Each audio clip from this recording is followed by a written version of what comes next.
iscrivervi al canale, lasciarmi i vostri like se il video vi è piaciuto e chiedermi tranquillamente nei commenti se avete bisogno di sapere qualcos'altro che non vi è chiaro dal video.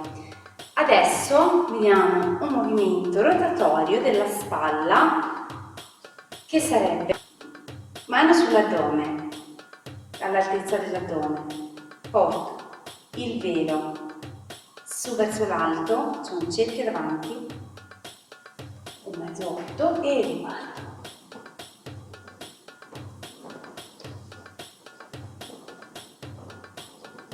Adesso ve lo spiego lentamente.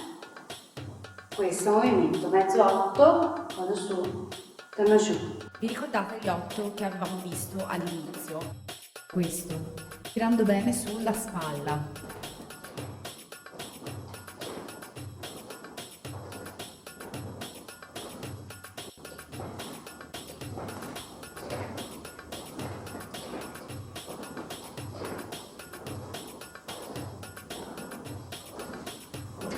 Quando sono in alto scendo verso il basso davanti, faccio l'altro mezzo 8, mezzo 8, mezzo 8, mezzo, mezzo, mezzo, mezzo, mezzo, mezzo, ve lo faccio vedere piano, mezzo, su.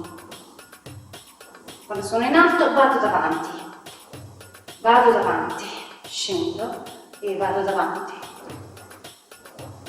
dietro, avanti, dietro, avanti, dietro, avanti, dietro, avanti, dietro, avanti, dietro, avanti.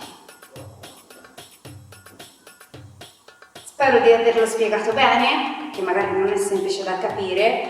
Vi ripeto, queste sono piccole nozioni che io vi do, poi ovviamente sarebbe bene studiare con una maestra.